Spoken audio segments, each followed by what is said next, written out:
네, 안녕하세요. 오늘은 GS1기 3회차 복습 같이 한번 해보도록 하겠습니다. 먼저 임금성 판단하는 것에 대해서 한번 살펴보았는데요. 저희가 구체적인 쟁점을 같이 복습하기로 했지만 여러분들께서는 먼저 임금성 판단하는 순간 머릿속에 근로의 대가를 떠올려 주셔야겠죠. 그래서 근로의 대가인지 계속적 정기적으로 지급되는지 지급 의무가 있는지를 가지고 판단을 하는데 이때 각각의 금품별로 임금 인지를 판단하는 포인트들이 있었죠. 공공기관의 경영평가 성과급은 어떤 게 포인트였습니까? 그쵸.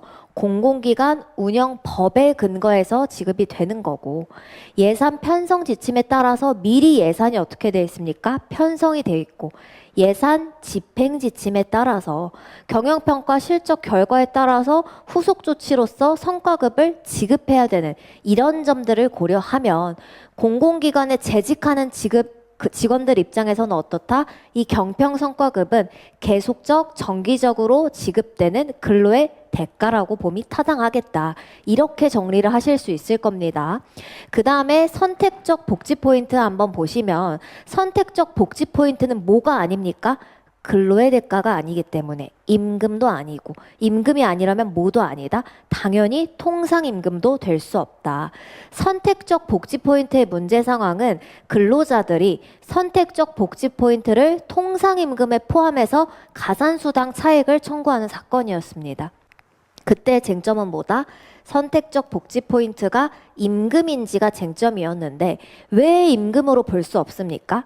핵심은 근로의 대가가 아니기 때문인데요. 여러 가지를 우리 판례가 알려주고 있었죠. 여러 가지 열거하는 근거들 중에 뭐가 있습니까? 그렇죠. 기본법, 근로자복지기본법에서 아예 이 복지의 개념에서 임금을 명시적으로 제외하고 있다. 그리고 어떤 것도 근거로 듭니까? 도입 연혁이나 배경, 경위에 비추어 봤을 때 임금 상승이나 보전을 위한 것이 아니다. 그리고 뭐가 있다? 임금으로 평가하기에 적절하지 않은 특성을 여러 가지 가지고 있다. 어떤 것들 가지고 있습니까? 사용 용도가 제한되어 있고요. 그 다음에 일정한 기간이 지나면 소멸하고요. 양도 가능성도 없어서 임금으로 평가하기에 적절하지 않은 특성도 가지고 있고 임금이라면 근로제공에 따라서 지급이 돼야 되는데 근로제공과 무관한 시기에 배정되는 것을 보려하면 어떻다? 근로의 대가로 보기 어렵다. 이렇게 판단을 했었습니다. 그래서 여러분들이 기본적인 근로의 대가성, 계속적 정기적 지급, 지급 의무 이외에도 각 금품의 구체적인 판단 포인트들은 잘 정리를 해주셔야 됩니다. 무효인 승진 발령에 따른 임금 인상 분에서는 어떠한 문제 상황이었죠? 승진을 했는데 그게 나중에 돼서 무효로 판단된 경우에 그 기간 동안에 급여 인상분을 어떻다? 회사가 반환 청구하는 사건이었죠. 만약에 근로의 대가다라고 하면 어떻습니까? 반환할 의무가 없을 겁니다. 근데 근로의 대가가 아니다라고 하면 어때요? 부당이득으로 반환해야겠죠. 그러면 근로의 대가인지 아닌지는 어떻게 판단합니까? 승진 전후에 뭐를 판단한다? 근로의 가치를 판단한다. 승진 전후에 제공한 근로의 가치가 실질적으로 동일하면 어때요? 그거는 근로의 대가라고 보기 어렵겠죠. 그냥 승진한 그 직위, 직급 자체의 대가가 될 겁니다. 그럼 가치가 동일한지 아닌지는 뭘로 판단한다? 업무의 내용, 보직 여부, 권한이나 책임이 훨씬 더 커졌는지 이런 것들을 종합해서 고려해 판단한다. 요렇게 살펴봤었습니다. 그 다음에 평균임금으로 내려가시면 평균임금에서는 뭐가 중요하다라고 말씀드렸죠? 플로우가 너무너무 중요합니다. 그래서 여러분들은 큰 틀에서 목차로 플로우를 짜신 다음에 그 다음에 문제 상황을 정리하실 것을 추천해드려요. 평균임금이라고 하면 의의와 취지 나와줘야 되고요. 그 다음에 평균임금 산정 방법에 대해서 언제나 문제가 됩니다. 산정 방법, 법 2조 1항 6호죠. 산정사유 발생일, 퇴직일, 연차휴가 미사용 수당이라면 사용기간 만료 다음 날. 업무상 사고라면요, 사고 발생일. 질병이라면요, 판정일이 될 겁니다. 그 다음에 임금 총액이라는 건 지급 여부와 관계없이 어떻다? 지급 사유가 발생했다면 포함시켜야 된다. 이게 뭡니까? 원칙적인 평균 임금 산정 방법입니다. 근데 이 원칙과 달리 뭔가 근로자가 임금을 적게 받은 기간이 있으면 어떻게 하셔야 된다? 시행령 2조 1항에 해당하는지 검토를 해야 되는데 시행령 2조 1항은 무슨 기간이다? 권리 행사이거나 근로자의 귀책 사유로 보기 어려운데 임금이 감소되는 기간.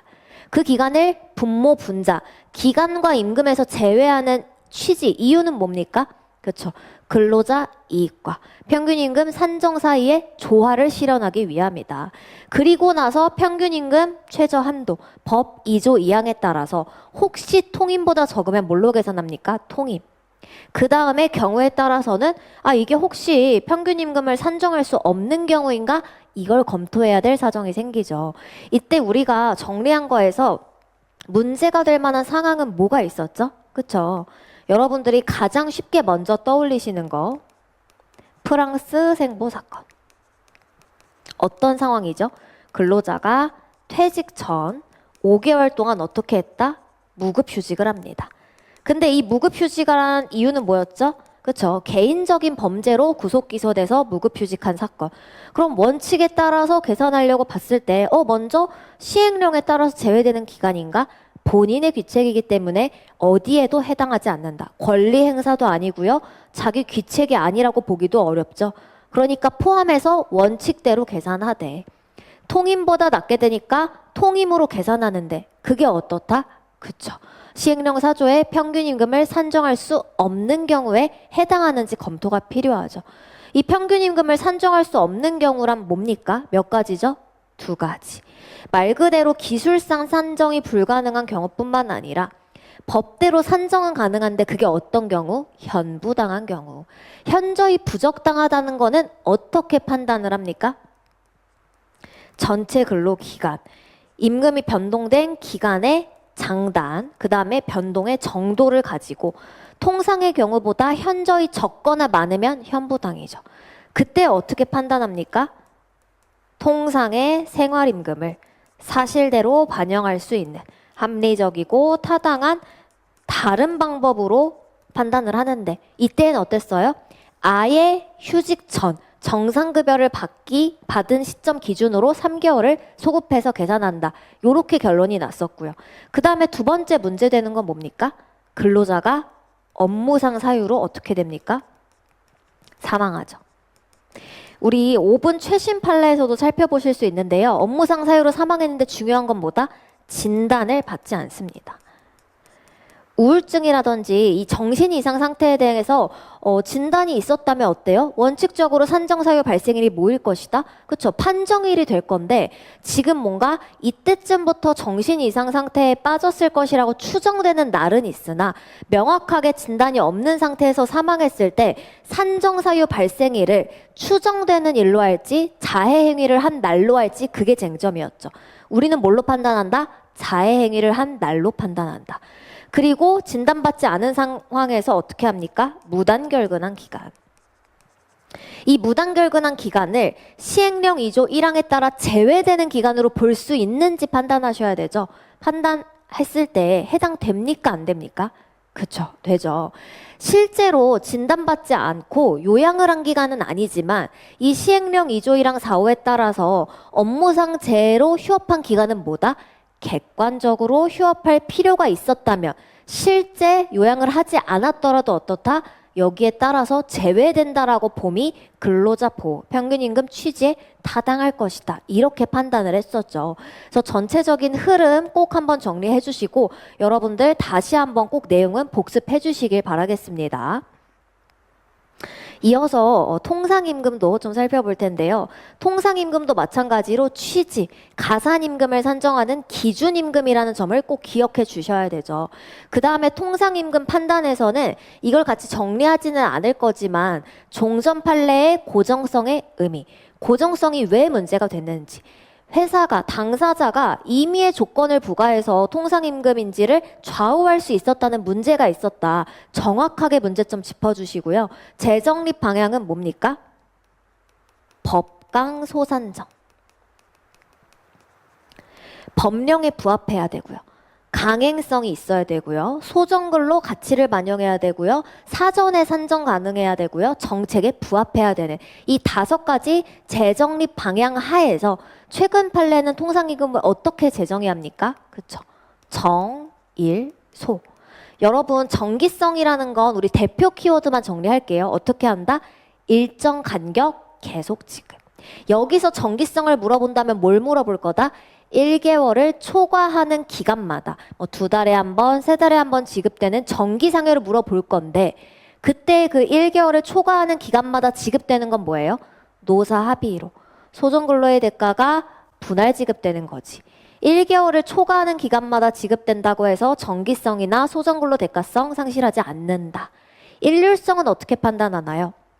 모든 근로자에게 지급되거나 일정한 조건이나 기준에 달한 근로자인데 이 조건이나 기준은 어때야 된다? 소정근로의 가치평가가 반영이 되어 있어야 된다. 그래서 일률성이랑 소정근로 대가성이 마치 같이 가는 것처럼 보이나 판단은 따로 해주셔야 돼요. 소정근로 대가성 중요하니까 한번 적어볼까요? 소정근로의 대가성은 뭡니까? 소정근로를 온전히 제공하는 근로자라면 어때요? 충족할 조건. 소정근로를 온전히 제공했을 때 지급받기로 한 임금이 얼마인지 반영되어야 되는 게 뭐다? 소정근로 대가성의 특징이다.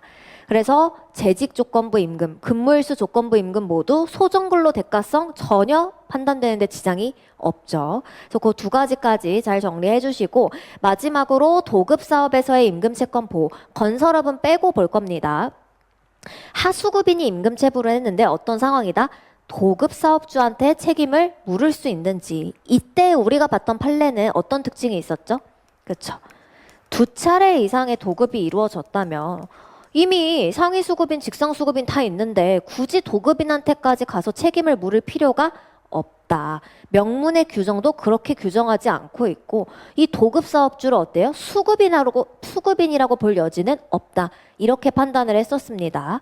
그 다음에 마찬가지로 도급 사업에서 하수급인이 임금 체불을 했는데 어떻다? 일반 사업인이 직상수급인과 상위수급인이 귀책 사유가 있어야 연대 책임을 지죠. 건설업은 어떻습니까? 건설업자가 아닌 자에게 하도급을 했다면 그 직상수급인은 귀책 사유 없이도 책임을 졌었죠. 여기는 귀책 사유가 있어야 됩니다. 근데 근로자가 누구랑 합의를 했다? 상위수급인이랑 합의했을 때 직상수급인, 하수급인에게 미지급 책임을 물을 수 있냐 요거를 판단을 해야 되죠. 이때 단순히 상위수급인이랑 합의했다라는 이유로 이들의 처벌을 원한다고 보면 된다 안 된다? 그쵸? 안 되죠. 왜요? 상위수급인의 귀책 사유가 있고요. 이들보다 가볍다고 볼 수 없고 모두 고려해야 된다. 합의 과정도 고려해야 된다. 그래서 우리 2문자로는 대과철 명의 요렇게 2문자도 짜서 정리를 했었습니다. 이번 주도 복습쟁점 드린 것들 꼭 잘 복습해 주시고요. 누적쟁점 리스트까지 잘 현출하셔서 다음 주에 뵙도록 하겠습니다.